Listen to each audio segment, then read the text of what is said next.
Hello everyone. In this lecture I am going to talk about the treatment strategies that are used to treat the effluent that generates from iron and steel industries. Introduction. Iron and steel industries are among the most important industries in India. It is a prerequisite for the modern industrial development, and it is also termed as feeder industry because its products are used as raw materials in other industries.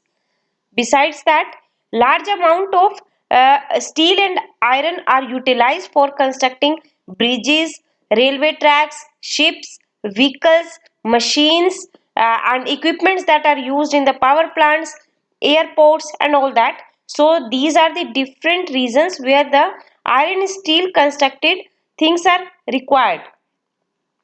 And when we see India's position for the production of iron and steel, then from 2014 to 2016, India was the third largest producer of raw steel in the world.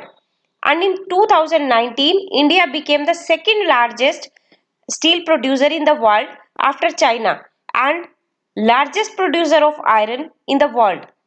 And in the 2019 the production was 82.68 million tons of steel and 9.7 million tons of raw iron in India. Now there are two main types of steel plants. These are mini steel plants and integrated steel plants. Mini steel plants. There are about 650 mini steel plants are in India. These are small sized plants where steel scrap as well as directly reduced iron are used as raw materials, and the process is carried out by the use of electric furnaces. Here the carbon steel and alloy steel are the main products that are of different specifications are produced. Integrated steel plants. There are about 5 integrated steel plants are there in India. These are large size plants, and here the raw materials that are used are iron ore, coke, and limestone mostly as a flux, and these are added up in the blast furnace, and here these are heated, and when these are heated then coke reduces the iron oxide that is present in the iron ore to metallic iron, and molten mass gets separates into slag and iron. The products that generates are pig iron and steel. Actually, the iron that generates from the blast furnace, when it is cooled and marketed as such, then this is termed as pig iron, and rest of the iron is flows into the oxygen furnaces, and further it is converted into steel. So these are the main two kinds of products that generates from integrated steel plants. Reusing and recycling of wastewater. Now, in the iron and steel industries, there is a requirement of large quantity of water.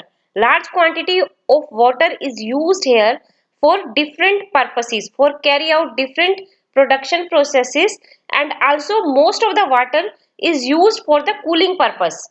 So, water gets contaminated and it must be treated. Now, the whole water is not discharged immediately after use. This water is reused as well as recycled, and thereafter when it becomes very much contaminated, then it is treated. Now in the reuse system, water that is mostly used in the cooling process, or the water that is less contaminated and has been used in the production process, that water is used in other processes wherever possible, and thereafter it is discharged. Now in the recycling system, the water that is used for the production, and that is treated to some extent, and when it becomes suitable for using in other operations, then it is used, and thereafter it is discharged for further or proper treatment. That means not complete treatment is carried out, only necessary treatment is carried out, and water is recycled, then it becomes more contaminated, and then it is properly treated. Now, such type of system is termed as closed loop system when used for individual process production, or when used for the whole plant, then it is termed as central closed circuit system. That means the whole of the water that is coming from the industry, that is reused or recycled in the same industry, and when it becomes very much contaminated, or when it becomes unsuitable to be used in any of the operation in the industry, then it is treated, and treated further before discharging into the water bodies. Now, here the management of wastewater that ultimately discharged from the iron and steel industry, that needs much attention and care, because this water contains so many contaminants, and that these contaminants must be removed from that wastewater before discharging into the water bodies. Impact of iron and steel industry effluents on water bodies. Now the whole wastewater that gets generated from the iron and steel industry, and when that wastewater is discharged into the water bodies as such without any treatment, then various negative consequences may produce, and these are: that kind of water is toxic to the aquatic life, that reduce the dissolved oxygen in water. Silting also produced due to the suspended solids in the water, and that affects the flow of water. Taste and odor problems may rise, temperature rises, and oil slicks may produce on the water, that oil floats on the surface of the water bodies, that is also become very that is very harmful to the aquatic life. And reduction in the penetration of the sunlight in the water bodies, that results in the reduction of photosynthetic activity. Need of iron and steel industry effluent treatment. So let's understand what are the different operations which are carried out in the iron and steel industry that leads to the formation of hazardous contaminants of the water. In the iron and steel industry, a large quantity of water is utilized for different purposes. Like it is used for cooling. Approximately 70% of the water is used for the cooling purpose. Water is used for the dust suppression, in cleaning, and the transport of the waste materials that generate while carrying out the process, like ash, sludge, scales. Besides that, other processes like coking of coal, pelletizing of sinter mix, making of green pellets during the production of iron ore pellets, and granulation of blast furnace slag. So these are the different processes which generates contaminants of the water. And the water that generates from the iron and steel industry, that may contain suspended solids, dissolved substances, as well as chemicals. And the quality of the wastewater, that depends upon the water has been used for which purpose in the industry.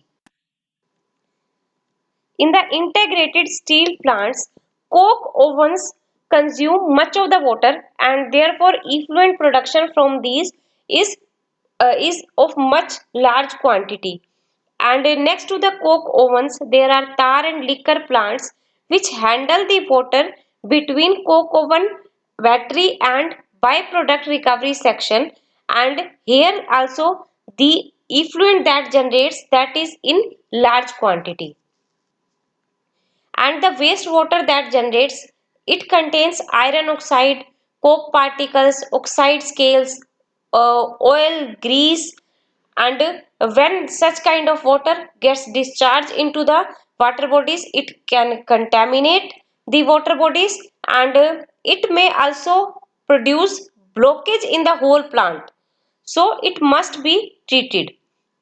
Besides that, in the wastewater, there are present cyanides, fluorides, lead, zinc, dust particles that discharge from blast furnaces and all that. Now, overall, we can say that the polluted water that generates from iron and steel industry it may be of four types.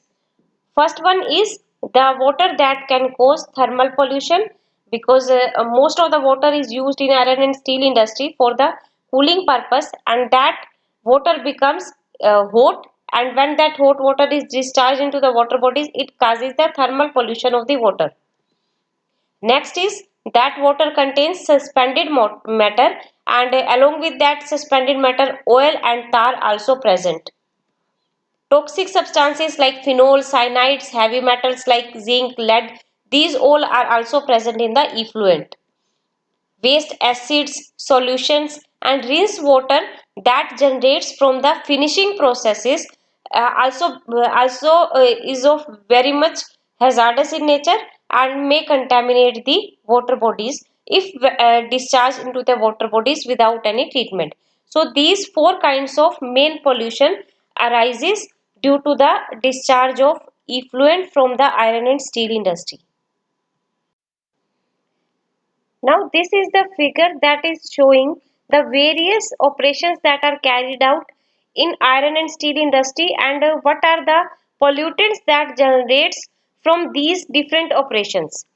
Actually, in the iron and steel industry, air pollutants, solid waste as well as water pollutants generate, and here the red arrows have been shown you that mainly contaminates the water that discharge from iron and steel industry.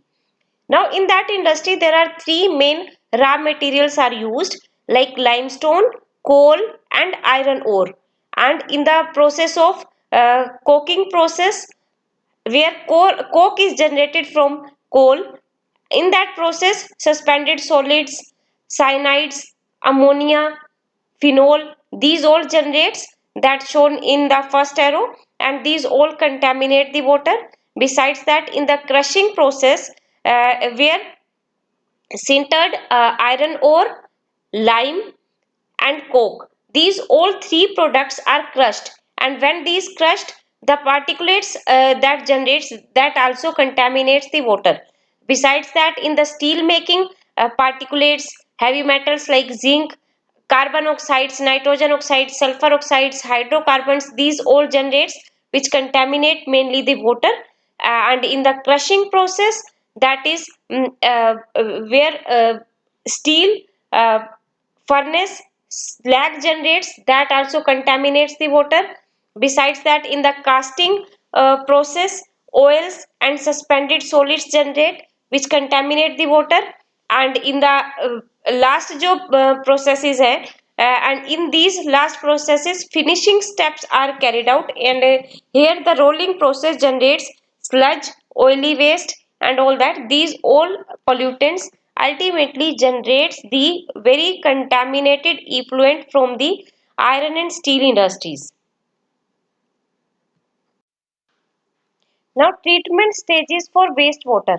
Now all the effluent that generates from iron and steel industry that must be treated first. Thereafter should be discharged into the water bodies. And the treatment stages that are used for the treatment are pre-treatment, primary treatment, secondary treatment and tertiary treatment. So these methods or these treatment methods we will discuss in detail in the next video.